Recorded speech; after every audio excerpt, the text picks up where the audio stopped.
Hey, everybody. Today we're going to talk about The Running Man. Did you go running to see this movie, Adam, like all of America? I did actually, and it was a huge disappointment. So you were more running away from the theaters. You were like, no, I'm get very me out. I'm very disappointed that I did. It was a waste of time. This movie flopped, I believe, did it not? It flopped big time. Yeah, Yes. exactly. Yes. So for those that haven't seen it, here's the quick. If you haven't seen either of the original or the this remake now, which I didn't realize this until I was reading the plot synopsis of the book that this is based off of, the Stephen King book.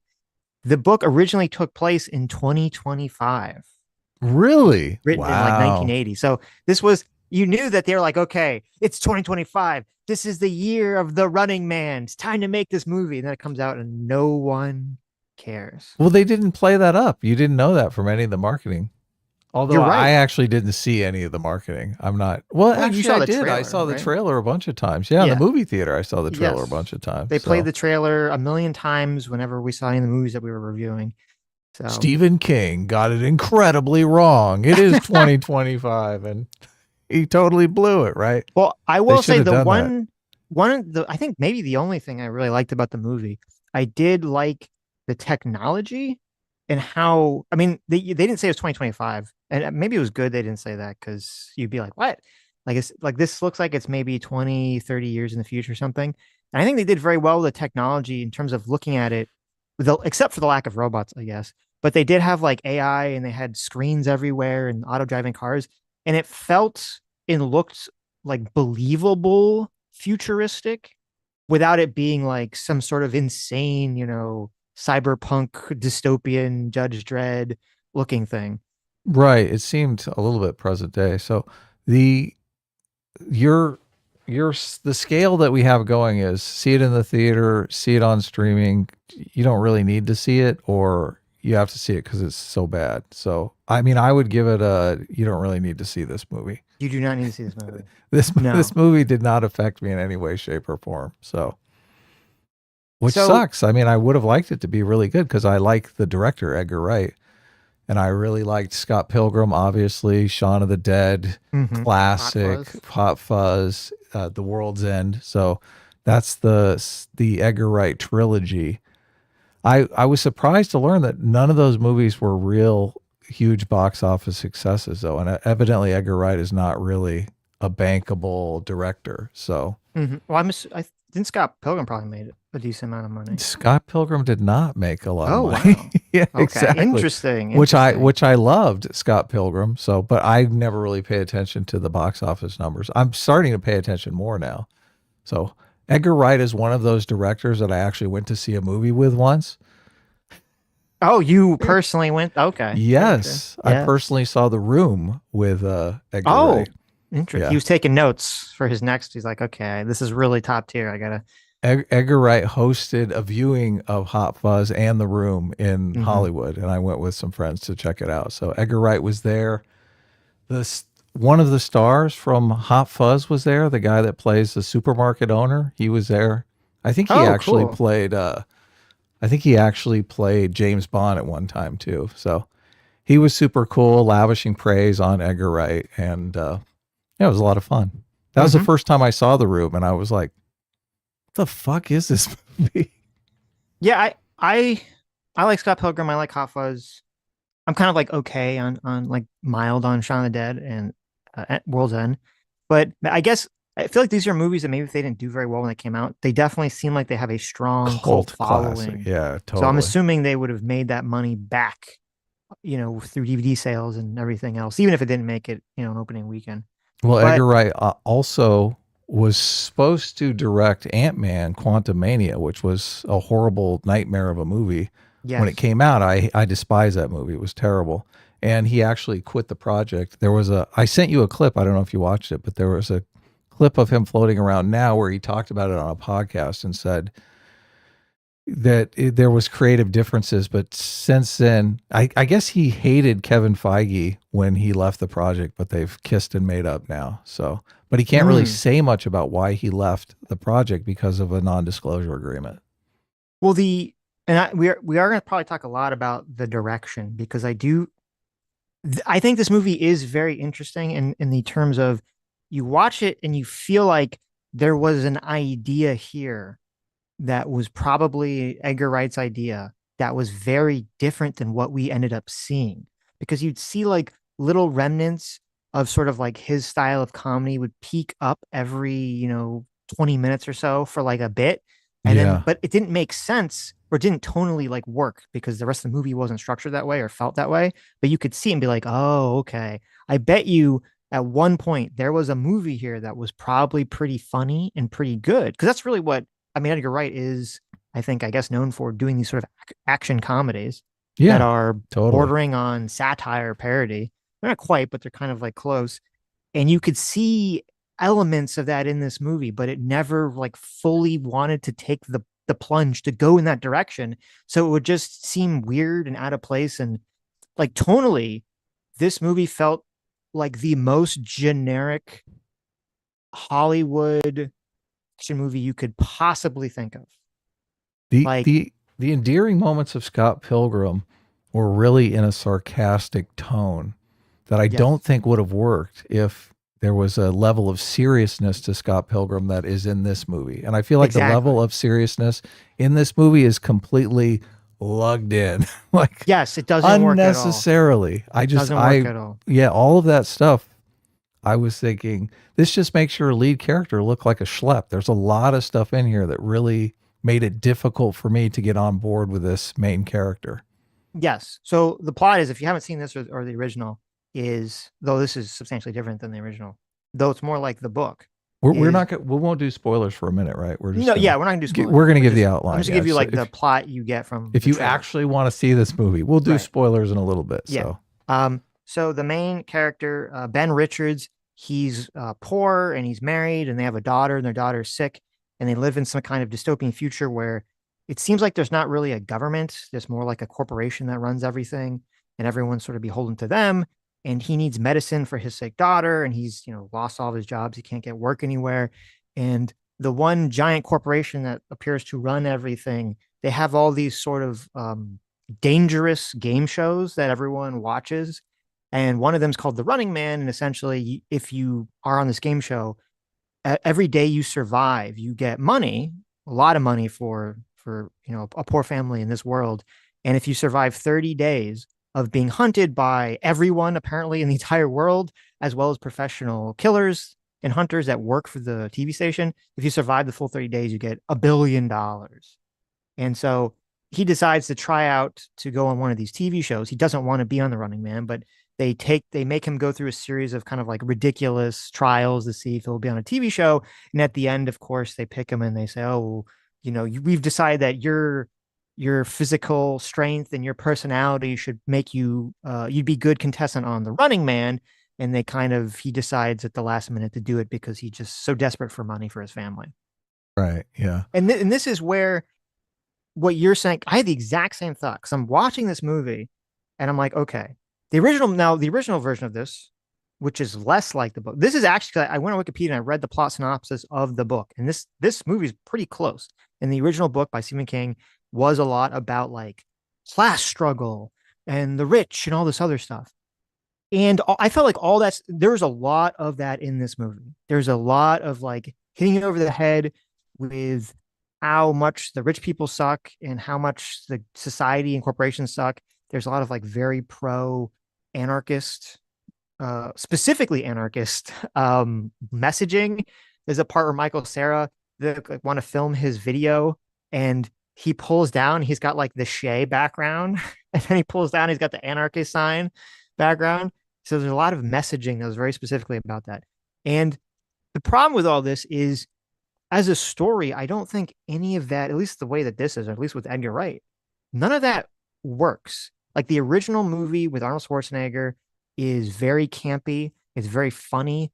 It's like they just shove Arnold Schwarzenegger in this game and he has to go and survive and kill a bunch of like really weird hunters that all have these goofy, kitschy ways of trying to kill people. Like there's a guy in the original who's like a hockey player and he has like a spiked hockey stick. Another guy who shoots electricity. Like it's just very silly. It's like a basically almost like a cartoon. And I feel like this movie, I'm watching this And they set up in the beginning that the main character, Ben Richards, is supposed to be this very angry person. Like they're like, oh, your anger levels are off the chart. There's a scene in the beginning where when he's like trying to get on the game show, he breaks the window behind, like in front of where the guy who's taking his information is by just like punching it. Which you think, well, that's kind of crazy. You're trying to get money for your sick daughter, right? You would think you would behave yourself. You wouldn't punch the window and like maybe get kicked out, but whatever. So they set him up like he's supposed to be like this super angry guy. And I was thinking what this movie needed to be was it needed to be like one of the greatest action movies ever made. Frank. Okay. You have Okay. Che Chelios, who's played by Jason Statham, who's just like this guy of pure anger and adrenaline running through this movie, just like going on a murder spree. And I was thinking, this is what this movie needed. Get rid of all this stupid, serious drama with his wife and his daughter dying, all this stuff.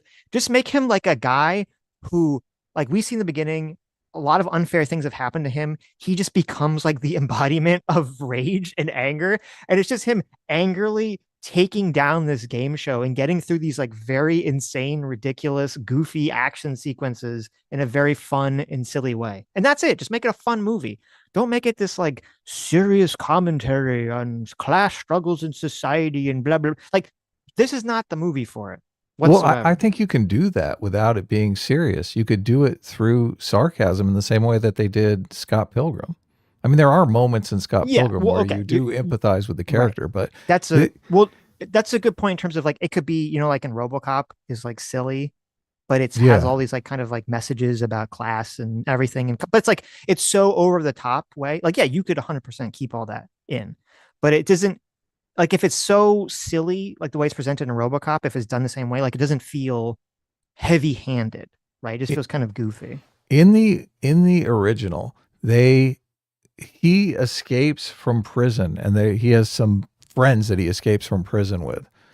And those people are randomly thrust into the game. So there's this character dynamic where he's actually worried about his friends getting hurt that just doesn't really exist in this. Right. So and that the all of the stuff with the family just was super depressing, dragged the story down, and Mm-hmm. also made the main character completely unlikable. Like the more that they're playing up the rage thing, I completely agree with you. If they ditched the family and just focused on the rage thing, it would have been a million times better because you would have been able to laugh at it. The whole time he's getting enraged, though, I keep thinking, "Oh, this guy beats his kid. This guy definitely beats his wife." Like I couldn't stop thinking that. Right, because you don't. It's hard to see someone who's that angry and think, okay, well, that can't just be anger that's channeled not at people around them, Well, a right? wife and kids usually chills people out. That's what Yes, that's what wife and kids are designed to do, right? yes. So there's a huge contradiction in this movie. Hmm. He's the worst father in the world, right? You're going to risk your life, and I don't think they set up the world enough to make you think, oh well, this is something that people have to do in this world in order to survive and take care of their kids. Right. You just think, oh, this guy's a complete fuck up, and that's why he's in this situation. Even they, Well, well, mhm. maybe we should just. You want to go through the plot Yeah, and we can talk go through about we can go stories? through the movie, right? Okay. But Well, I, go it's ahead. interesting because when I was reading the plot synopsis of the book, so in the movie, his wife works at some club, and it's implied, or I guess said somewhat directly, that it's like kind of like a sleazy, shady club. And essentially, there's a scene where she sort of implies that she's going to flirt with the customers, but not do anything sexual in order to get bigger tips so that they can buy food for their daughter or medicine for their daughter. And when I was reading the plot synopsis on Wikipedia of the book, apparently she's actually has to turn the prostitution and turn in order to get the money, and that's kind of what motivates the character to go on the game show. That's fucking depressing. No, the What? the book is super dark. When I was reading the plot synopsis, so I'm like, no, you don't want to do that. That's a terrible idea, right? So 100% get rid of the wife, get rid of the child, get rid of all that stuff. Just have him be a guy who's put like in the original.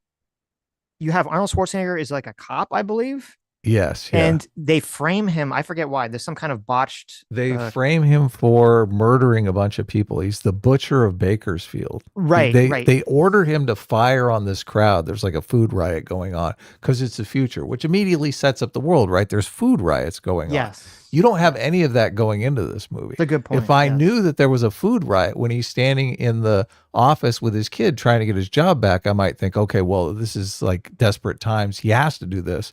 As it is, not knowing there's food riots in this world, I just think, oh, this guy's a fuck up who can't keep a job, right?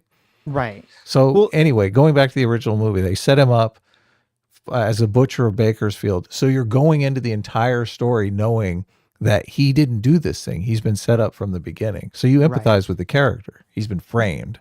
Yeah, no, you're right. That is like the perfect setup. It's like, boom, there's a food riot.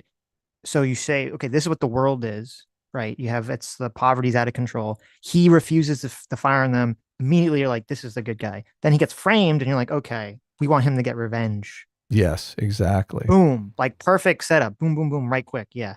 So that's all they need is something like that just to set it up real quick. Have us kind of like the character, have him have a justifiable reason to be angry, like the guy from Crank, or like uh you know, Keanu Reeves having his dog get killed or something, right? You just set that up and then start the killing spree. Like I think that's all this movie Exactly. needed. Exactly. They brought the family in to try to raise the stakes, the emotional stakes, and it didn't work. It was an No. utter failure. It was a total failure. So Well, I have a synopsis. I have like a list of the mhm. scenes if you want to go through them. Or Sure, but I was gonna say right before we start that, so much what was interesting to me when I was watching this movie is that it really felt to me like Edgar Wright understood what we're saying, that he wanted to make a oh movie hell that was yeah, just like a straight action comedy and get rid of all this like serious sappy crap. And I noticed something which I believe you told me or you talked about on Sunday, where the acting in this movie is like really awful, it is. Yeah, shockingly awful. I guess not from like the bad guys. The bad guys are fine, but from the main character and his wife, just terrible acting. It's like right in the beginning of the movie, you get slammed in the face with this terrible acting from the main character and his wife. And I wonder if a lot of that is because the director was just angry that he had to include all this horrible all this relationship bullshit. drama that he knew that Maybe. was going to be terrible. So it's just like completely phoned in. Yeah. How? I mean, what are you even going for here? What kind of performance are you even trying to put together? It is so bad in the very beginning, and I think the casting was terrible. Yeah. So, the first scene is him going to get his job back, and he's taking his sick kid to get his job back. Which I'm just thinking, okay, I hate this guy. I fucking, I hate this guy. There's no reason you should be dragging your kid into your financial problems. It's just this is taking place in front of the kid. It's just a nightmare. And Right. they They're try to old get enough to know, like, they're not like a baby. They're old enough to be yeah, somewhat aware of what's happening. yeah. You want to shelter your you want to shelter your kids from this kind of reality, right? Right. Right. Yeah, so it's super bad. I mean, I'm thinking of Lilo and Stitch, where that's where you like the main character because she does shelter Lilo from the reality of the situation, right? And you're Hmm. thinking that's what an adult does. What Right. he does in the very beginning of this movie is what a child does, right? He brings his kid in as some sort of bargaining chip to get his job back. So Which, immediately we're starting from I fucking hate this guy. right. And Yeah. then he goes home to his wife. Obviously that's a terrible failure. He goes to home to his wife and the acting is just ridiculously bad. I do not believe I'm trying to imagine these two on their first date because there's zero chemistry between these two people, right? Hmm. And I'm supposed to believe that they're married and madly in love and have a child, right? Right. Well, so I guess you had the same inclination. I think I spoiled it for you. Maybe I tainted you on the No, well, acting in the very beginning. the first scene, yeah, the first scene is him trying to get this job back. And he's talking to, I don't know if you ever watched Dexter. It was a guy who was Batista on Dexter. And I was like, oh shit, it's Batista.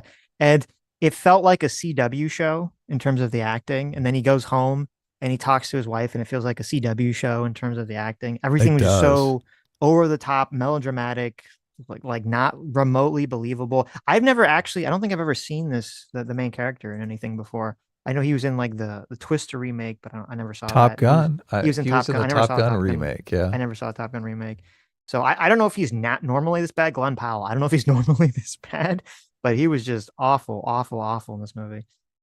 This movie was supposed to be his Tom Cruise moment too, where Oh God. he came off as a bankable star, which No just way. yeah. No way. No way. And it's weird. I assume Edgar Wright's, I mean, I've seen him do lots of movies. I assume he's a decent director in terms of directing actors. Yeah.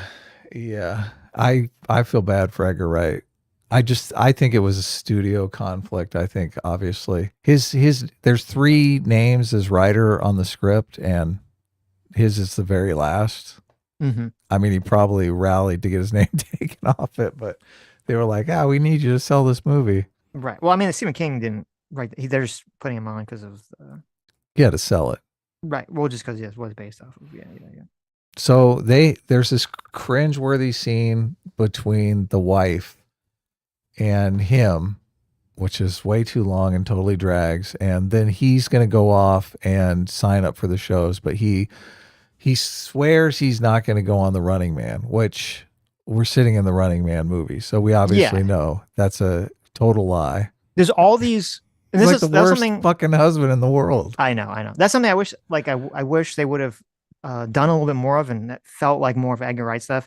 They show like one game show, and it's like really, it's like a super fat guy, and he's running on a hamster wheel, and like every time you get a question wrong, like it speeds up, and it shows like his heart rate, and he's gonna like have a heart attack. It's like very silly. It's kind of reminiscent of like the original Running Man or RoboCop or something, because just so like goofy, or like Idiocracy. I got like strong Idiocracy vibes. I was like, I want more like that. That's the feeling that this movie really needs.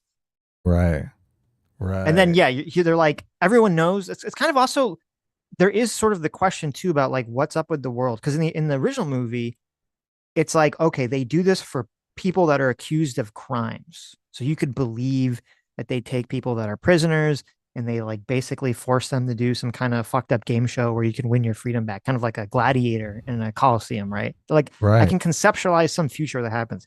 This is even weirder, and it's hard for me because they didn't really set up like what the fuck is up with the world except that there's rich people and poor people and there's some kind of corporation, because it's like everyone knows that if you go on the show you're gonna die. Okay, it's a show that's basically designed to kill you. No one, at least we're told in the beginning, no one has ever survived the show. That's why the wife is like, don't go on this show. And then when they're like going through the show, the amount of like random innocent people that are not in the show getting murdered is like through the fucking roof. Uh-oh. It's Talk just about collateral damage again. But yeah, I'll just exactly. like, because they could, now it would have made sense if it's like, okay, you see a bunch of like people in slums dying and no one cares. But there was a part in the movie where, because there's three contestants, the part in the movie where there's this woman who's one of the contestants, and she's at like this fancy looking casino. Okay, there's all these Yeah. rich people everywhere, and the hunters come in and they're just like fucking gunning down everyone. And there's all these rich people getting killed left, right, and center. They like run outside and she runs away, and there's like a rich guy in a fancy sports car, and they just murder him. I'm like, what is happening? Like nobody cares. Everyone's just fine getting like murdered in this world. Like what the fuck's happening? Yeah, the world has huge consistency problems all over Which the place. if this movie was portrayed silly and like just over the top Yeah, it'd be silly, fine. it would have been fine because you'd be like, okay, like that makes sense. But with the tone of this movie vacillating between like hyper serious, he's got us, all these people have problems. Every person he'd meet that was poor, like, oh, they have a problem and their child is dying and they need medicine and we got to fight the revolution. Like it just doesn't make sense with the goofy action that's going on in the movie. Yeah, it makes me think there was a fight during the production of this, and they had virtually pretty close to the tone of Scott Pilgrim halfway through the shooting, and they were Yes. like, "This guy's completely unlikable. We need to give him a wife and a kid and do some reshoots here." Well, it's ironic because normally I feel like we're like, oh, how dare Hollywood change the source material? They need to keep to this. But no, in this No, case, it was the opposite. It was like, no, you get away from the source material. Get out of there. Get out Stephen of there, King Stephen didn't even King. put his name on this book. He wrote it under a pen name, so it's not Right, like right. it's. I think Well, they everyone knows now, obviously. But everyone knows now, but when they actually bought the rights to the movie, they thought they didn't know it was a Stephen King movie. They didn't know they were oh, buying the rights to a Stephen King movie. interesting. Yeah, so Interesting. they got it on the cheap. That's how it got made into a movie. Yes. Like there is a scene. So you have this is like here's a good Well, no, example. The, for I'm going in chronological order here. First, like okay, Richardson signs up, and they're waiting in line for him at the auditions of the Running Man, and he saves an old man who's like sick and kind of vomiting he doesn't up even save blood. him. He just says, "Can you get this man a doctor?" Right, yeah. But look, he grabs the guy, and I'm thinking, oh, that guy looks Contagious. infected. Yeah, Yeah. exactly. You might want to back off there. But it's another moment that they're just piling on top of me how stupid this character is. I'm thinking, why Mm. am I following this character? He's an idiot. So, Adam is pro letting old men fall to the floor as they cough and die out. well, a lot of people believe, if someone's in that kind of state, it's on them, right? Right. I just, at this point, you got a wife and child you're supposed to be thinking about at home. Why are you risking your life for this fucking old geezer who probably is a drug addict or something? Just Hmm. so many things in this movie. I'm thinking, okay, this guy's stupid. And I think a lot of these things were designed to make me like the character, which I just Right. think is ironic because it's such an epic fail. They do in Hollywood, they talk about you got to have a save the cat scene. You got to have a scene where the character does something that we all agree is nice, and then we like the character and we want to follow them. We realize they have a good heart. So I think they put that scene in there to make you think, oh, he's a good guy. But it did the exact opposite. I was like, why are you risking your life for this geezer when you should Hmm. be worried about your wife and kid? And also, Yes. he seemed stupid. He seemed completely stupid. Hmm. So then he goes through the line, does all the crazy auditions. There's one scene where he's with a psychiatrist and they ask him to respond to different words. I don't know if you remember that scene, but Yeah. that's where it shows that his anger level is off the charts, which again would be super funny in the Edgar Wright movie that's like Scott Pilgrim, that's completely sarcastic. But in this serious movie, I just keep thinking, okay, yeah, this guy beats his wife. This guy beats his kid. Because it's so out of character for a married man who's trying to get medicine for his kid. But he said that family was everything in that scene, Adam. So that means that he just It does. he channels his anger at everyone but his wife and child. They say anarchy, and he says when. Yeah, exactly. I told this movie is very He's a pro freaking anarchy. anarchist. Yes. I'm supposed to be on board with this. He's a fucking Yes. what kind of anarchist gets married and has a sick kid? It's completely ridiculous. Well, and she says, this is again, I think this is from the original. A lot of times when you have a script and it gets changed a lot, there'll be a bunch of remnants that still exist from the original version that feel out of place or don't make sense, Yeah, but they like totally. shine through. And so, like, yeah, in that scene, because like she's kind of going through all of the the little Rorschach test stuff, and he's kind of giving these goofy answers.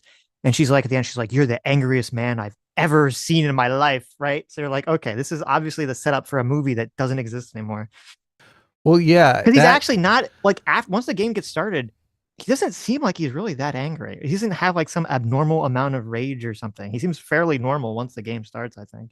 that's a payoff for a lost setup. The setup that they need there is they only let angry people on the show. And right, he's Right. playing it up. So he's acting this angry so he can get on the show. Mm, That's a completely different movie. But then he seems smart. We're like, okay, we know this guy doesn't have anger issues. He's just pretending to get on the show.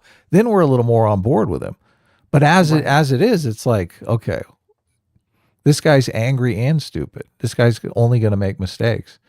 So and then he actually gets on the show. There's these three other people that get on the show too. And like you said, it completely took me out of the movie, drove me crazy when we see the other two characters in public doing just completely ridiculous stuff. It's like, have you ever seen the show? They don't set these characters up as being suicidal, wanting to die, but the things that they're doing are obviously going to get them killed, right?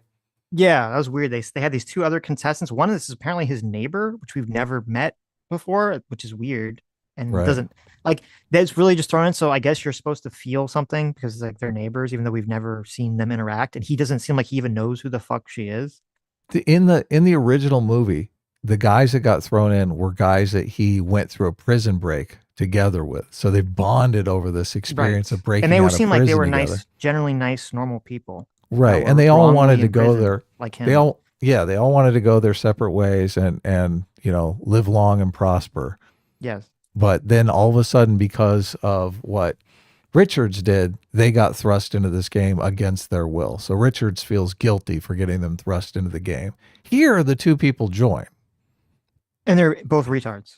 Yeah, exactly. So you're Yes. like, there's absolutely no social dynamic involved whatsoever. Which whatever, but it's just the one guy goes in and he's trying to pick up on some woman in a cafe because he's famous, because he's on the Running Man. I was like, And he's telling her he's on the Running Man. You're like, what uh, is happening? it makes absolutely no sense whatsoever. It's a setup for later on because some some guy who follows the show, some blogger, talk about appealing to modern I audiences, right? know. Some blogger comes in and he tells the guy, okay, this is how they set it up. They have one retard that's going to get killed immediately. They have one berserker, I think it is, who is going to go a bit longer. And then they have one guy that's going to go the distance, and he believes Richards is a guy that's going to go the distance. But it's like, well, this pattern would be obvious to anyone, including the people who actually got into the game. So if Yes. you're the retard, you would know you were the retard, and you wouldn't do these stupid Well, things. it's one of those things again where if the tone of this was different, if it was Scott Pilgrim, if it was Hot Fuzz, if it was like bordering on satire, then these characters would make more sense because they have like the retard character who he for some reason thinks that the show is fake, and I'm like, okay, why would anyone think any of these shows are fake? The amount of people that died, like, what do you mean you think it's fake? But okay, whatever. So Yeah, like those characters acting retarded, that would all make sense if the world is retarded, but the world is serious. So nothing makes any sense. so that I miss that setup. He thinks the world is fake, and that's why he's He thinks the in the game is cafe. fake. Okay. Well, they didn't Well, hammer that home enough. Other people should be telling him, "No, man, this isn't fake." well, that's what's weird because yeah, I know it's weird. Like it was in the like right in the beginning when he's like, oh, I always thought this was fake, but now it feels less fake. And it's Yeah, like, it seems like he had a switch, a turn right, immediately. right. So I don't know. Didn't make any sense. Right. Okay. They didn't hammer that home. I didn't take away that he thought it was fake. I Well, I he don't think. he Yeah, I he don't know. did make a comment about how he thought this was all fake, but Right, right. I didn't think he actually believed it. Hmm. So then he gets in the game, and there's the longest series of happy accidents that make me hate this character even more and more. The Okay. whole movie is just him randomly meeting very well. Yeah, it's either him knowing or randomly meeting people that are super useful to him. Yeah, in the very beginning, he meets the kid, he meets the podcaster who Well, hold take on. him. First, he meets what's the actor's name? He has like a friend who Oh, you're uh right. Yeah, yeah. The first thing he does is Macy, William H. Macy. William Macy's there, and he somehow knows William Macy, who's a friend. We don't know how they know each other, Mhm. and he has like an underground weapons bunker, and he can make fake IDs. He can do all these like amazing, exactly perfect things that you would need to survive in a game like this. It's weird, like instead of just if you wanted to make the thing more serious, I guess, as opposed to just being goofy and like just anger filled, maybe it should have been like the character was intentionally trying to get on Running Man and he had like all this stuff planned out beforehand. Because like you'd think that'd be something someone would do, is that they would, Of watch the course, show religiously and they'd have like all these fake IDs. They'd have like a whole plan set that's a up. million better, a Right. million percent better movie already. Right, right. So, but no, he just randomly has his friend, and his friend gives him a fake ID and all this stuff. And then I don't even know why they included this. This was insane. His friend is all like chastising him, like, "Well, you shouldn't have gone the Running Man." He's like, "Well, I needed the money." He's like, "No, you didn't. I was literally about to hire you to work with me, so you wouldn't have had to kill yourself." And I'm like, "What? What?" I know that completely bothered me too because they set up this guy as a good friend of his, right? Someone who's going to be upset when he gets killed. And the guy was just getting ready to offer him a job the very next day. I was like, "Oh my Why do god." you tell him that? Why do Yes. you tell him that? Yes. That's something you tell your wife on the phone after he leaves, I right? know. It's I know. it's amazing. Oh, by the way, dumbass, I was about to offer you a job. Yeah, you died for nothing. So long, sucker. It's so weird. I was like, what is this? Why did you include that in the movie? Yeah. Oh, It's unclear too. I don't does Macy get it? Do they kill Macy or do they not kill Macy? Because there's so much in this movie that may have happened or may not have happened because the corporation is gaslighting people and making things up. So I wasn't sure if they actually because there's a scene where they go and rough up Macy to kind of track him was that down. real? Because it Yeah. was like a dream. Oh yeah, you're right. It was a dream. It's see that you know what I forget. There was something that I made note here. It was super confusing. So the main character, so basically from William H Macy, he gets like a disguise, which is a terrible fucking disguise, by the way. Like Oh, I know. What they the just put fuck? He a doesn't even change his little. hair color. I know they don't change his hair color. They barely change his hairstyle. He's very recognized. They just put this tiny little mustache on him, which falls off like instantly.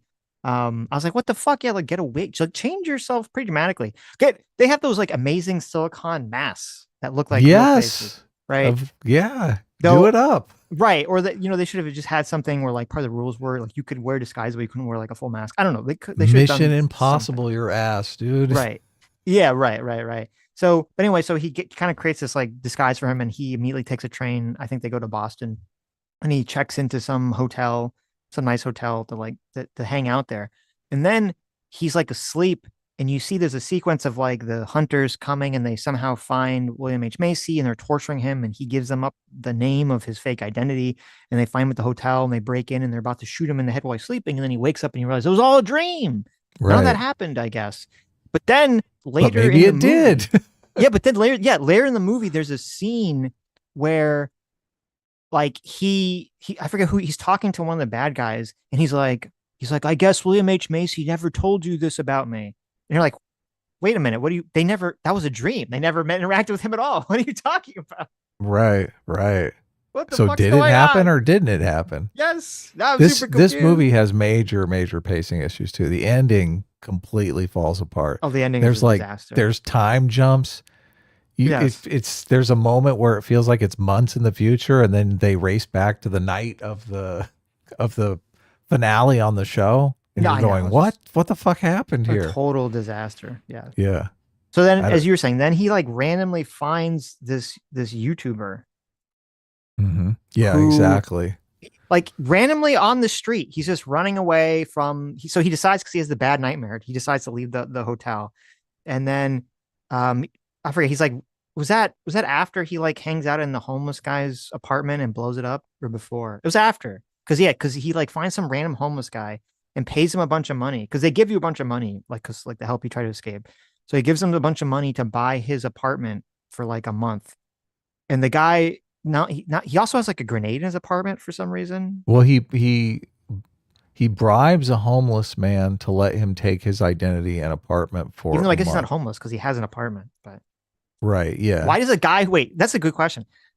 So there's a guy who Yeah, looks the guy, homeless a homeless guy on the street. Exactly. He's who like warming his hands over a fire barrel. yes, there's a guy warming his hands over a fire barrel, and he's like, "Can I? I'll give you a bunch of money if you let me stay in your apartment for a month." Wait, why is a guy outside and warming his hands over a fire barrel if he has an apartment somewhere? Yeah, that's a What the fuck's little. happening? Yes, but I think that guy ultimately turns him in. We assume it. They never actually explain who turned him in, but Right. yeah, Yeah. if they in this world set up so that if you see the running man, you can either try to murder him yourself for a prize, or you can call the TV company and they give you a bunch of money for any tip. Right. You can upload some film footage of the guy, and you get money for that. Right. So he's in Massive this engagement with this show. right. So he's in this apartment, and then the someone tips him off, and the hunters show up, and there's like this really weird thing where he's again, this feels like this would have made more sense in the action comedy that Edgar Wright wanted to do. There's like this whole sequence where he's naked because he was about to take a shower when they like break in. So he's like naked trying to escape the situation. And it's I guess it's supposed to be funny, but it's not really because the tone is all wrong. Like this another Edgar Wright joke.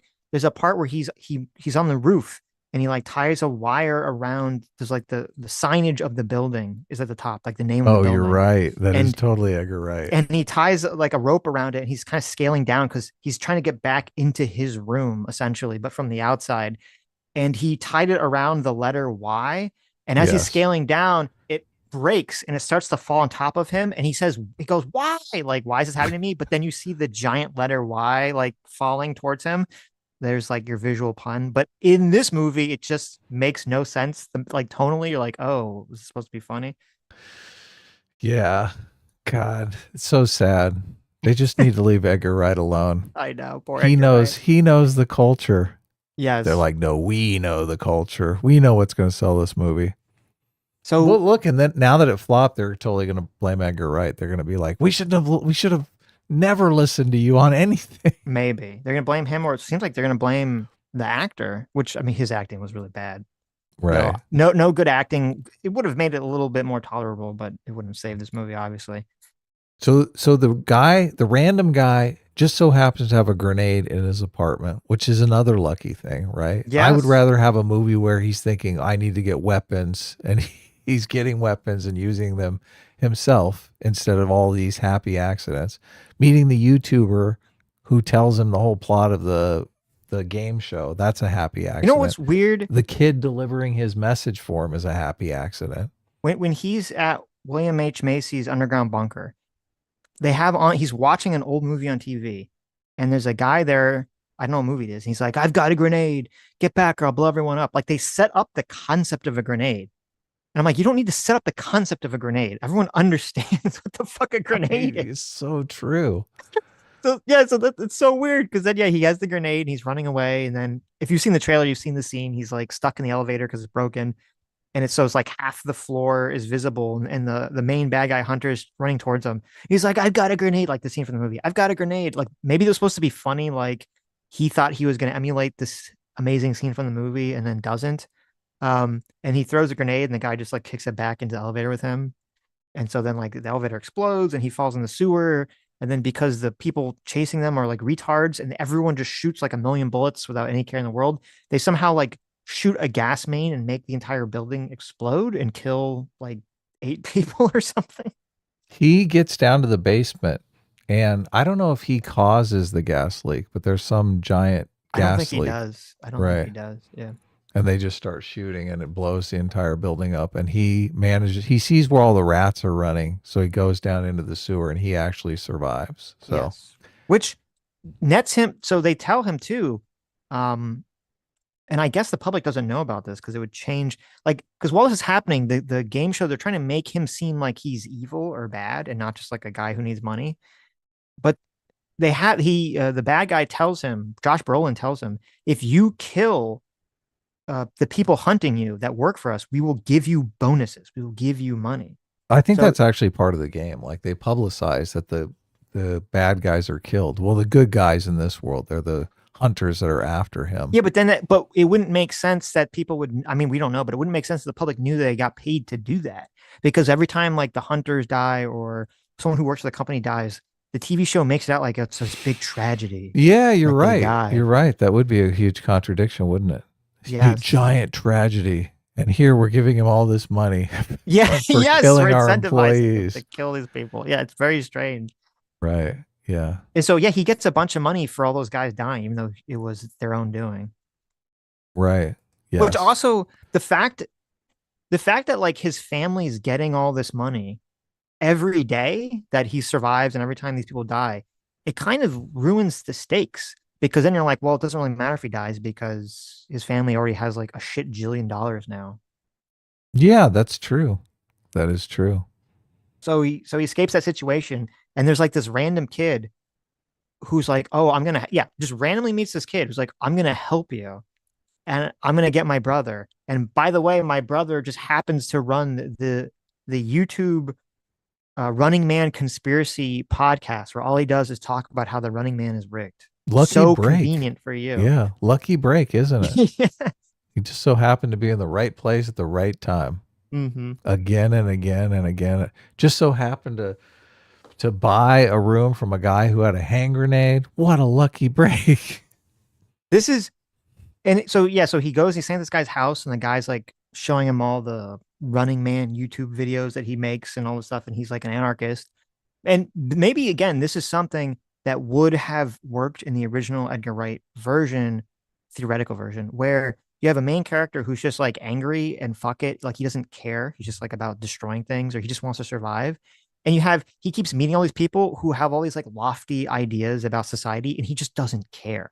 Like, cause that would be funny. They're all like, "Oh, you got to fight the man." He's just like doesn't care. He's like Saitama from One Punch Man. He's like, "I don't care about anything that you're saying.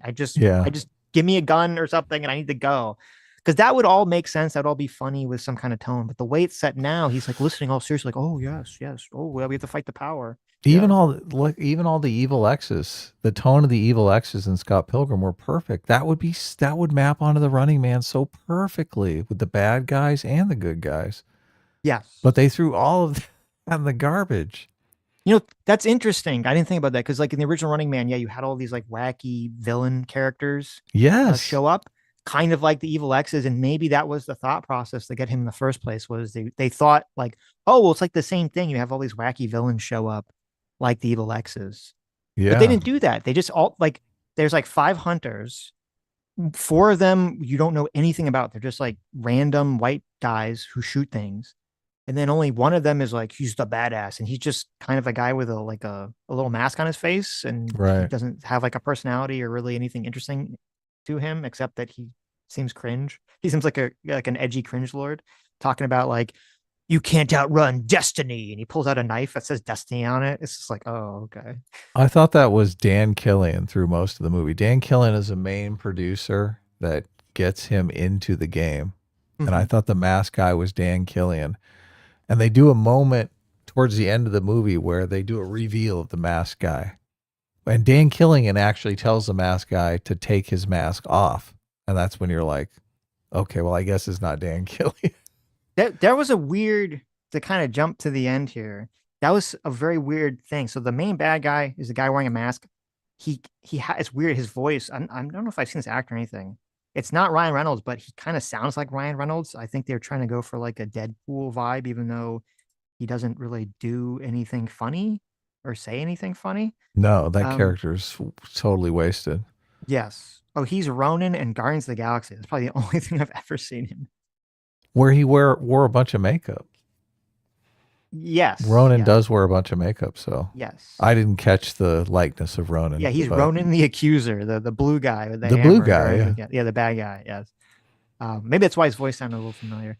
But so you find out at the very end of the movie, they hype up that there was one person who made it 29 days. Okay. Right. And you find out at the end that the guy who once he takes off his mask, that's the guy that survived 29 days. And essentially what they did was after 29 days, they offered him the role of being a hunter because he was just so badass, I guess. Which it's weird then that they have the whole because then you think, oh, that's why he's wearing the mask because they don't want people to know that the guy didn't die, that he actually survived. But at no point, once he takes his mask off and he's on TV and everyone's watching him, no one ever I mentions know. that, points that out. It's so Like silly. nobody notices that. They're like, oh, that's the fucking guy. Wait, what? That's the guy from season one? What a twist. Like you think that'd be like part of the television. Oh my God, the guy from season one, he survived and he's a hunt. Like, no, no one ever mentions it. It's That's so such a bizarre. giant plot hole. Yes. That is such a giant plot hole.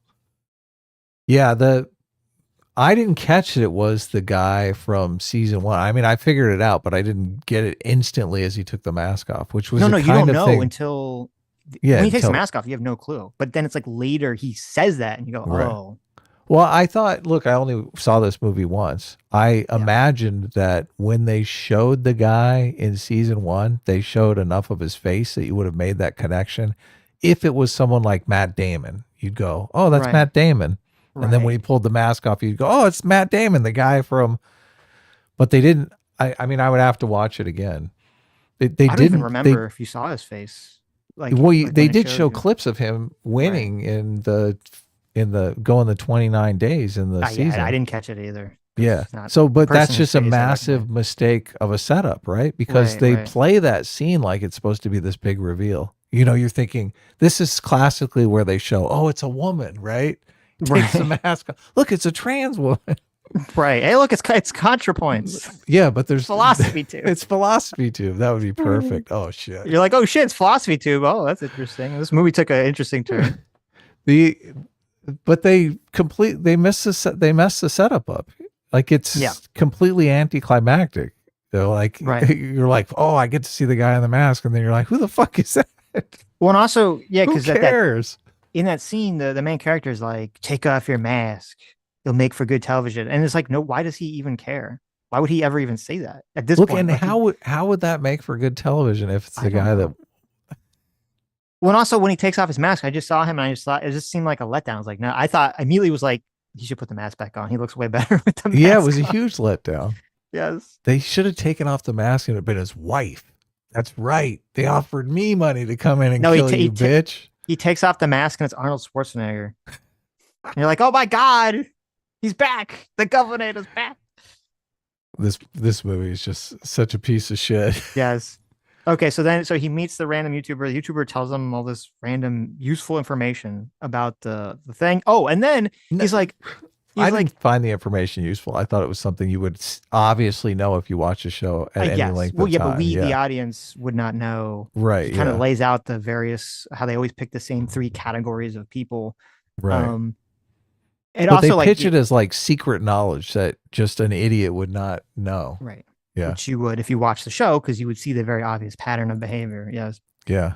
And then because all this keeps falling into the main character's lap, he's like, oh, here's a card for a guy who lives in Derry, Maine, where all Stephen King characters come from, who is completely down with the cause of destroying this TV show and the government and will help you and has all this like amazing knowledge and information and has a secret bunker in the woods you can hide in. You should go see him. Totally cool. Bye. I was Yeah. like, what? Oh, this is very useful, very convenient. Okay. Just randomly. Yeah. Yes. It's a Yes. good thing he bumped into these kids. I know. I know. And so he just kind of does that. He just kind of goes up there and it's Michael Sarah. Well, And Michael there's Sarah, one more character, the girl mhm. that he meets in the car, Well, that's which later. That's after. doesn't he meet her on the way to the bunker? Isn't he No, no, going no, to? no, no. That's at the Okay. very end. That's after he escapes Michael Sarah's house and all that stuff. Right. Okay. Oh, you're Because right. Yeah. yeah, yeah. So he does go to the bunker. Right. Well, he goes to Michael Sarah's house, and Michael Sarah is like some anarchist, and he's like wants to distribute anarchist newspapers. Again, this is where the joke would have been like he keeps interacting with these like very ideologically motivated people, and he just doesn't give a shit whatsoever. Like Right. that would be funny, but This no. is where Michael Sarah presents the bunker as a place that he can stay. Yes. Yeah. And you again, this is where you can see more of like the original tone because Michael Cera has a mom who's like completely insane and Yes. like loves the idea of people being murdered horrifically in front of her, even if she's like might die herself, which the tone of that would have made sense in Hot Fuzz or Scott Pilgrim. It doesn't make sense in this movie I mean, it whatsoever. just seemed like she had dementia to me. Yes, right. And then like and Michael Cera is kind of funny because like even his acting was fine, but he was just sort of playing Michael Cera. He has some like sad backstory about his father, but it seemed like it was like it seems kind of goofy and silly. And you're like, okay, I bet in the original version it was a much sillier story about like the sad thing that happened to his dad with the hot dog stand and everything. Right. So Michael Sarah ends up, instead of letting him just slip away to the bunker, calling in the TV show guys so that he can kill a bunch of them and get even. Which Right? again would have made sense in a silly version of this movie. In this movie, just seems like he's just a retard and a psychopath. Right. And it also makes no sense. And he could have just let the guy go and And then then done it. done. Yeah, Yeah. exactly. Say, he's Right. here. Bring a bunch of men when he's already gone. Right. Yeah. Right. Yeah, because he knew apparently, like, if he hadn't done that, the rest of the movie would have been totally different because he somehow knew that there are like magical DNA collectors on all the streetlights that when you like walk by them, they collect your DNA and that the news company or the TV company has access to this so they know where you are at all times. Like the idea that you could ever escape is like not real. And so he's like, oh, well, I have some bunker in the woods that you can hide out away from all the sensors for the rest of the game. And also we'll like pre-film because we didn't say there's like this a rule where you have to mail videos of yourself in every day where you lose or you forfeit the money, but this will kill you. And so he's like, oh, we'll just film all your things in advance, and then like I'll mail them out for you for the next 2 weeks so you can hide and they'll never find you. And I was like, oh, I guess that actually would work. But then obviously they can't do that. So he just calls them and destroys the entire plan. They have some big fight, and then he dies in in the ensuing battle. That seemed ridiculous because obviously they would be able to tell when you filmed the thing. So Right. it would be a huge rule break and they wouldn't give you the money. Well, But they never said specific, at least they never said specifically you have to film, like you can't film in advance. They never said that. they said you had to film 10 minutes a day, Oh, I get, well, I 10 guess if you, minutes of tape a I day. see what you're saying. Yeah. Hmm. Yeah. But anyway, Whatever. don't think about it too Don't much, think about it. okay? Yeah. If the tone was silly, Edgar Wright tone, you wouldn't be thinking about it too much. You'd be Right. like, Right. okay, just go with it, right? Yes. Yes. The world is a silly place. The It's evil fine. X's, they do Yeah. crazy shit, right? They summon demons and shit. Like it's just fine. Vegans can One's an fly in this invisible ninja. world, right? Right? It doesn't matter. Vegans are able to levitate as long as they don't drink any milk. Yeah, exactly. Yes. Just And go shoot with it, lasers. okay? Yeah, exactly. Right. Yeah, it's That fine. is that is the world we're creating, yeah. Right, Doesn't right. work at all in the movie where this guy's trying to get medicine for a sick kid. No, it really doesn't work. No. So Michael Cera dies as they're escaping. Then comes the girl who we're supposed to have, I think in the original movie, he abducts some girl as he's trying to escape and the girl turns him in the original Arnold Schwarzenegger movie. And she feels guilty for turning him in once she realizes the company's corrupt and setting everyone up. So she goes looking for evidence of this so she can get even with the company. And they're like, no, no, no, we're gonna abduct you and throw you into the game. So Right. there's a completely different dynamic in the original Running Man. And I think the character, the girl in the car, is supposed to be that character in the Right. original source material. So, but look, he's going to the bunker. He needs a ride. He abducts a woman on the highway and holds her at gunpoint and says basically, take me to the And bunker. she's a rich, privileged kid. Right, exactly. So there's this. It's supposed to be some sort of character building, something that you're supposed to really be emotionally invested in, and you're just not. Them bringing that character in so late in the game, I thought this is a mess. What was your Mhm. take on the supposedly rich, privileged person that Well, yeah, it has was like the he biggest character arc in the movie from the third act? yeah, no, it's very silly.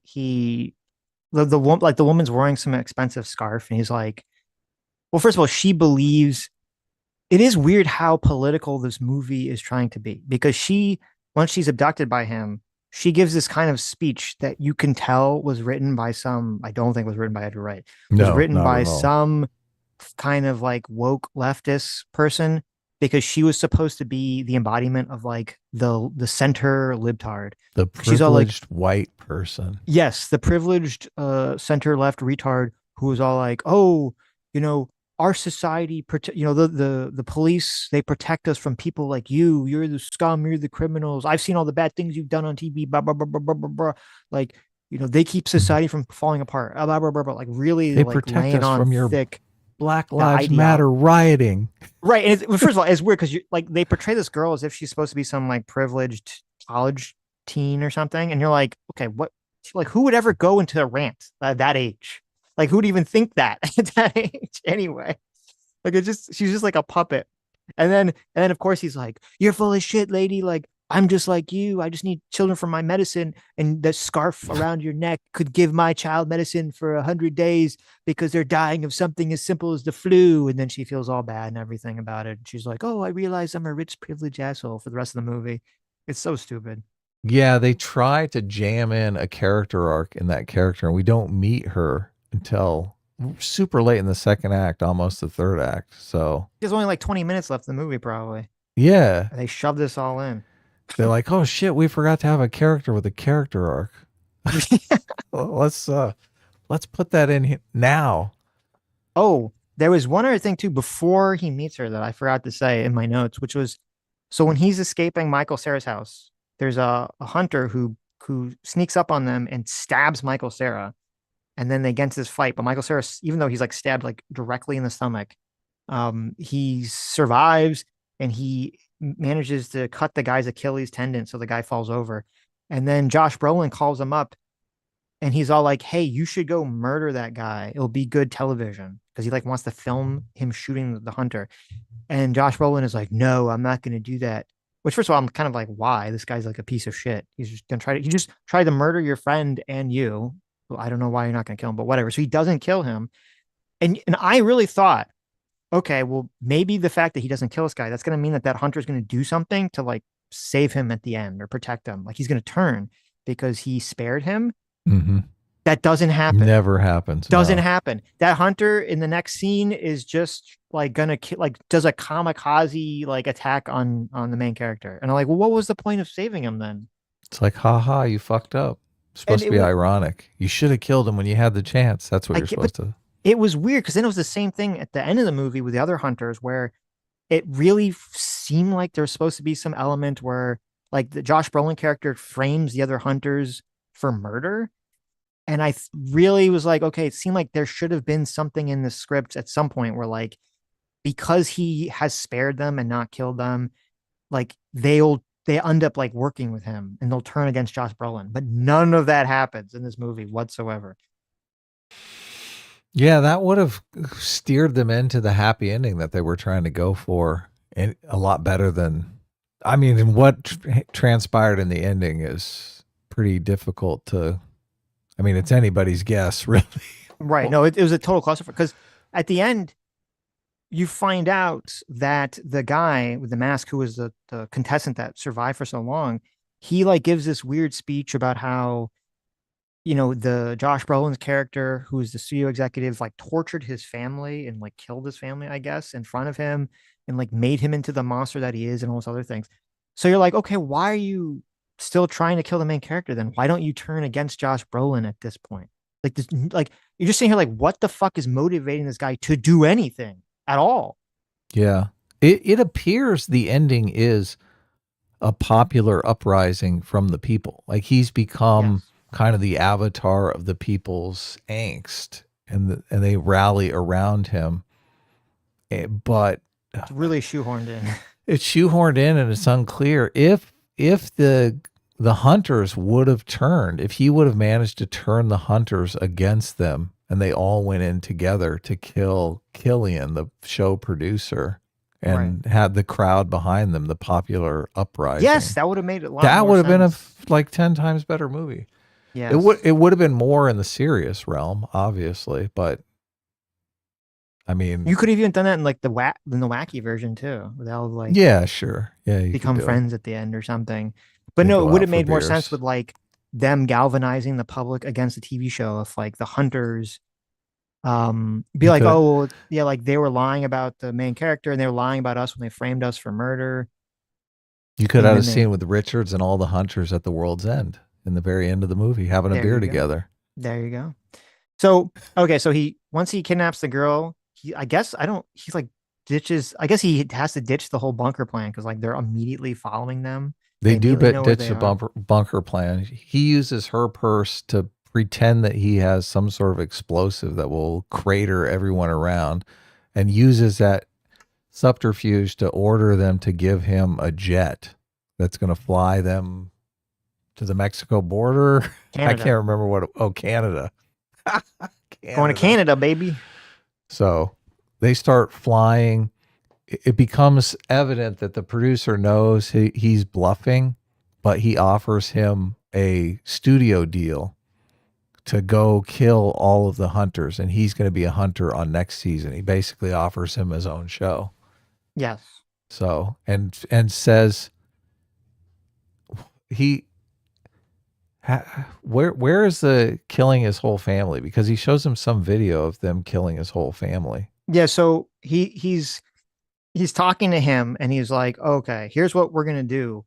You're going to kill all the hunters and then I'm going to give you your own TV show." And I first thought like and he says, "Oh, there's a gun hidden on the airplane for you." And I'm like, "Okay, well even if they hid a gun on the airplane for him, I there's know still like he's four guys there, like with guns who are trained killers. Like why would Josh Brolin think or just assume that he's going to survive this. Like it would have made more sense if he's like, well, if you do survive this, then you'll get your own TV show. But he seems like he's already like has it all. Like he thinks it's all going to play out this way. There's no reason to think that he would think Yeah, the that this would guy's all just a play out. factory worker.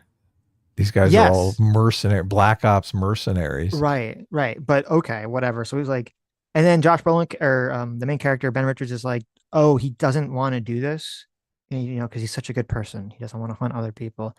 And then Josh Brolin's like, well, you have to do it for like the revenge plot. And he's like, what do you mean? And then he plays the fake video of them killing his family. He's like, oh, they killed your Oh yeah, family that's right. as Yeah. retribution for the fact of the hunter that you killed. Which, on one hand, like it's weird because it's weird for a lot of reasons. Number one, Ben Richards knows that these people have like the most effective deepfake technology because every time he would say something, they would deepfake change it into him saying whatever they want. So there's no reason for him to even think this is real at all. Right. And then his reaction to seeing that is to rage out and to destroy the monitor. So you're thinking, okay, why would Killian think that this is him agreeing to anything? What he just destroyed the monitor. There's no that was not a yes, I will do this to get revenge and be your hunter. No, he just destroys the monitor. But for some Right. reason, Killian interprets that as like, well, he's going to do the show. And then before he kills anyone, they publicly broadcast on their own TV show the fake footage of their own hunters killing his family to justify him killing them and saying, "Oh, he should go kill them as retribution." I'm like, wait a minute. What if? So they broadcast this. And I'm thinking two things. I'm like, The what if the hunters are hunters? supposed to be the good guys, right? Right. I'm like, yeah. I'm like, what if the hunters just immediately come and say, like, we didn't kill your family. This is all a lie. You know, don't kill us, and we'll work with you. Like, why would they not say that? Oh yeah, that's exactly right. Because they watch it on TV. They watch that scene play out, and then they decide, well, we have to kill him first. I'm like, well, wait a minute. Why would you just be like, oh, they're lying? Like, we didn't do any of this. You know, we should all work together to Because stop it. No, they have the information. They know they yeah, didn't do it. I know it's so retarded. So they immediately just ignore that. And then also, I was like, wait a minute. Why would Killian play this? Because what if they play this and then Ben Richards loses the fight? What are they going to do with the hunters at that Yeah, the point? hunters are all evil. I Yes. guess they killed him for no. Why? Why did they go kill his? Who else would go on the show? I don't know. It makes, yeah. Why would you ever go on the show if you think that your family's going to get killed? Because it kind of defeats the whole point of you giving the money. Yeah. So great points. Completely ridiculous. Riddled with plot holes. At this point, I'm just trying to get through the movie. I'm like, Yeah. okay. So I will say one of this was the only action scene. There's one action bit I actually liked. The only action bit I liked in the movie was they're like he's fighting the two guys in the cockpit and Hmm. the plane has like an autopilot and it keeps kind of going back and forth between autopilot and not. So the plane, like when it's not on autopilot, it starts to like crash and they all like float up and then it goes on autopilot, it like corrects. And he like uses that to like make them position themselves like by flying up in the air to like shoot them in the head. And I was like, oh, okay. I appreciate that. That was Okay. nice. Little nice action sequence. Yeah, the action wasn't too bad. So, Yeah. but obviously, not much story going on with the action, which is So the then huge problem. so then he gives the woman a parachute, and he's like, "You need to get out of the plane and Mhm. survive." And here's a bunch of flyers from Michael Sarah that will tell people the truth, I guess. They're And he really going to gets, believe those I know, no, yeah. those home printed zines. It's so funny. It's just like the classic anarchist pipe dream. Like, well, if you have a bunch of magazines that say the truth, people will believe you, I guess. And you have a Right. YouTube channel. So he has a fight with the main bad guy for no reason whatsoever. And he kills him for no reason whatsoever. Then the woman jumps out of the plane and she's going to parachute to safety. And you hope, you think. And then as the plane is flying, it's like, so the plane's flying and Killian comes on the screen. He's like, okay, like you're going to take the hunter job. And he's like, no, fuck you. I'm not going to take the job. Is my family even alive? Now he's even like questioning whether the video is fake. Is my family alive or not? He's like, why does it matter? Nothing I say you would believe anyway. So you're going to take the show, or I'm going to shoot a missile at your airplane. I'm going to tell everyone that you are going to fly the airplane, kamikazing the building, and I'm going to shoot a missile at it. And I'm thinking, like, wait a minute. This guy literally doesn't know whether his family is alive or not. What kind of person wouldn't take the job to find out that information? And then Yeah. they decide whether they try to kill Killian afterwards or not. Yeah, you do it on the sly. Yes. Look, we're running out of time in this movie, though, Sitch. So we can't actually do the logical thing. So even though he doesn't know, like, or if he had said something like, you know, yes, your family's still alive, but if you don't do the show, I'm gonna kill you. Right. So he felt like, or I'm gonna kill them. So I'm he gonna felt kill like you. he, Yeah, right. there So you he felt go. like he had to commit suicide to save them or something. Right. Something. But so no, he doesn't know if his family's alive or dead, but he's just so angry that he tells Dan Richards or Killian to fuck off. And he's like, no, fuck you. And he's like, okay, well, we're just gonna blow you up. And so that's what happens. They say, oh, he's gonna suicide in the building, and they shoot a missile, and then the plane blows up. And you're like, oh, that He was a gives weird a end. he gives a speech to the audience Oh, right, right, yeah. where he thinks he's telling some inspirational anarchist speech to everyone, and About how the rich but people are abusing them and yeah, tricking them. exactly. Yes, yeah. But Killian cuts the feed, so nobody hears that Which stuff. is obvious. Yeah, Obviously, they wasn't gonna play this. What the hell are you doing? exactly. So, but he somehow he gets out though. It's okay. The end of this was insane. This is so dumb. This was insane. Okay. They So blow up the airplane, and then we cut to the YouTube guy, and the it YouTube guy, pauses right, when the it airplane blows pauses. up. Yes. Right. Well, and the YouTube guy has run over the footage, and he believes that he had escaped in some sort of escape pod, right? That we've never seen or heard about Right. until now. That there's an So escape pod on an airplane.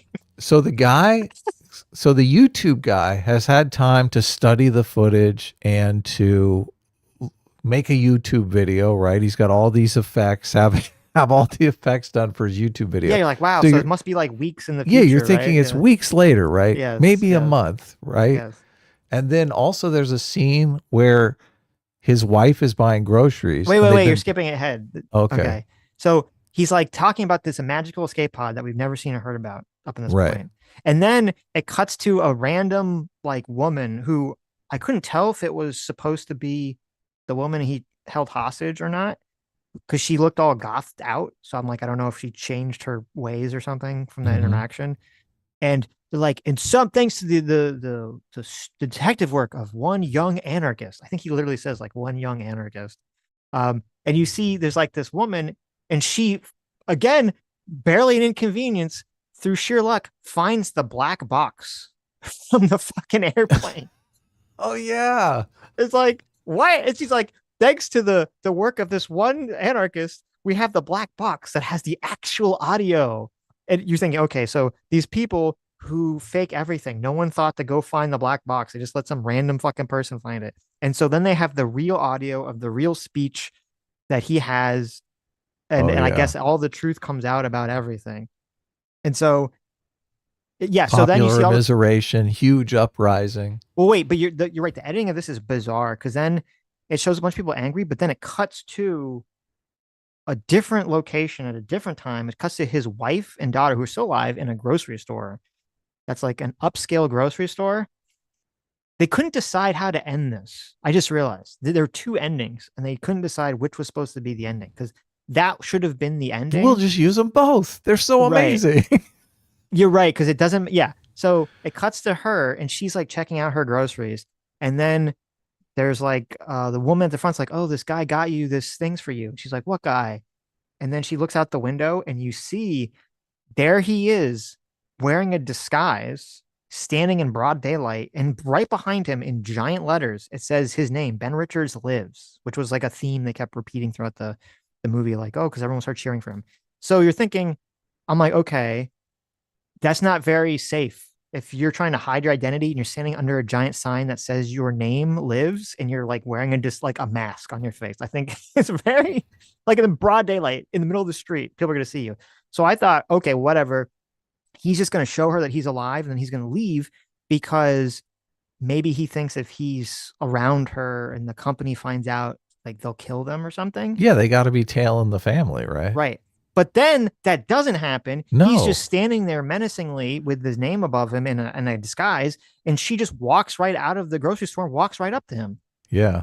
And then it cuts away. And we're like, I was like, what? And What they the live fuck was the point of that? and they live happily ever after. I You're guess. thinking, but then we cut Yes. back to the movie the television studio, Yes. where it appears to be the night of the broadcast, right? Well, it must have been after people found out whenever that information leaked or something. We don't know when it is, but it's very bizarre.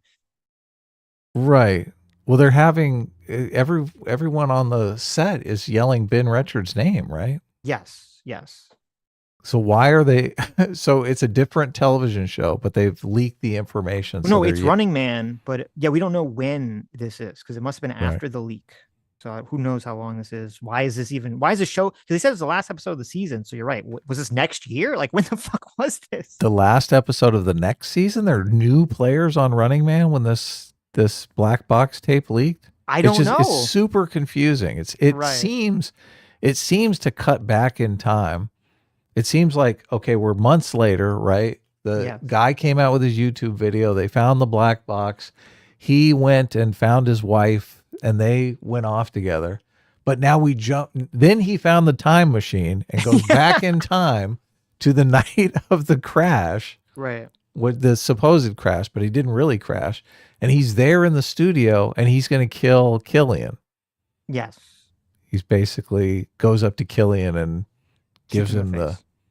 yeah, exactly. Yeah. Which is Well, super anticlimactic. And you're the thinking, crowd rebels and they like start throwing Molotov cocktails and everyone's attacking everyone, chaos ensues, and he just walks up and for like almost no reason, this was really stupid. But Killian's on stage, even though he's the executive producer, and he just shoots him in the face, and then the movie just ends there.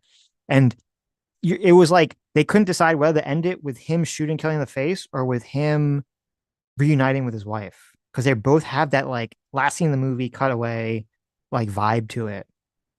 But then they right. just did both of them back to back because they couldn't decide. It's so ridiculous because Yes. there's no catharsis fight between him and Killian or any of that. No. Yeah. Killian is the main antagonist for the entire movie. Yes. Yeah, it's just It it's so silly. The time jump threw me more than anything. I was more disoriented by the time jump than and disinterested in the last scene with Killian. well, as soon as the plane that he was on blows up and then it pauses and cuts to the YouTuber, I was like, what is this trash? Yeah. Watching. No, yeah, so was I. So was I. Yes. Yeah. Th- Then There was when this he went to the wife, I was like, "Oh, this just the trash never ends." no, yes, nonstop. There was there's something that like perturbed me too at the end that I wish this wasn't the where my brain went, but I feel in my heart that this is true. Okay. Because as I said, as we said, this movie's very like pro anarchist. It's pretty, I guess, woke in its messaging in terms of being like heavily about class struggle and things of that nature. And it's weird because throughout the movie, there is a host of the game show who's black, and I assume that the reason that he was black was because so in the original movie Running Man, they had what was his name? Richard Dawson, right? Right. Was the, Well, the he was game show host. Killian. Well, there is no executive producer. He's just like the game show host. I don't think there was like an executive producer, but he's the bad guy, is the game show host Yes. in the original one. And Yes. the reason they chose Richard Dawson, which was perfect, was because he used to be the host of the Family Feud back, for the last 10 years when this movie came out. So it was like a really funny thing to see the guy who'd been like the host of the Family Feud now be like this villainous host of this evil game show. And so I wouldn't be surprised, and it would have been funny if they tried to get Steve Harvey to be the host in this movie to kind of mirror Right. the Richard Dawson thing. Now, I'm assuming that Steve Harvey wanted way too much money, or he read the script and said, "This is trash. I'm not going to do this." Right.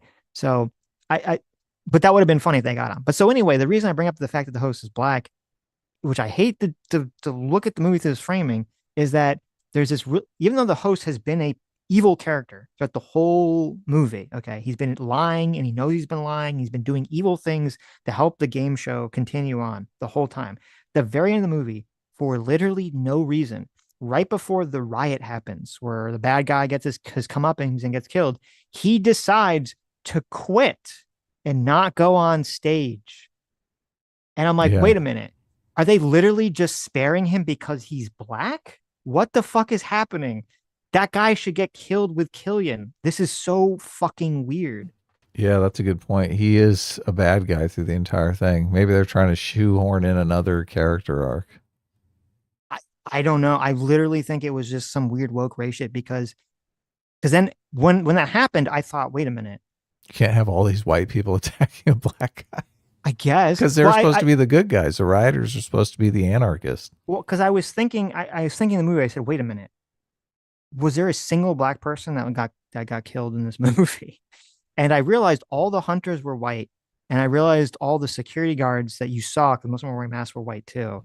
And I was like, "Ooh, come on! You're gonna make the one black bad guy and get away? That's fuck. I Wow. don't know. It was weird. That was weird to me. I think it was some weird race thing going on there. So There is a lot of messaging in this movie, yes, anarchist type messaging. So, yes. all right. It was a train wreck. That's don't you don't really need to see it. Don't bother seeing it. Anything else you want to give any final thoughts before we sign off?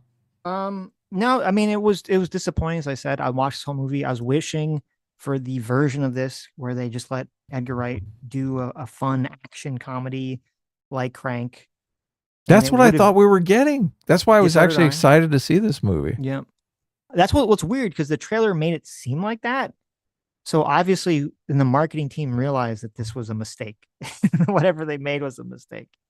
They're like, Um, we got to do a little bait and switch here. yeah, which they totally did. They totally did, and they suffered for it, rightfully so. Unfortunately for Edgar Wright, but JMac, our surrogate father, for $20. Thank you so much. Says if they have this amazing deep fake technology, why even have real people doing the game? I mean, we used to watch Celebrity Deathmatch, and that was claymation. It would be way less liability and infinite profit. They actually mentioned that. Actually, it's funny that you say that because the main character actually says that to Killian. He says, "Why don't you just fake it?"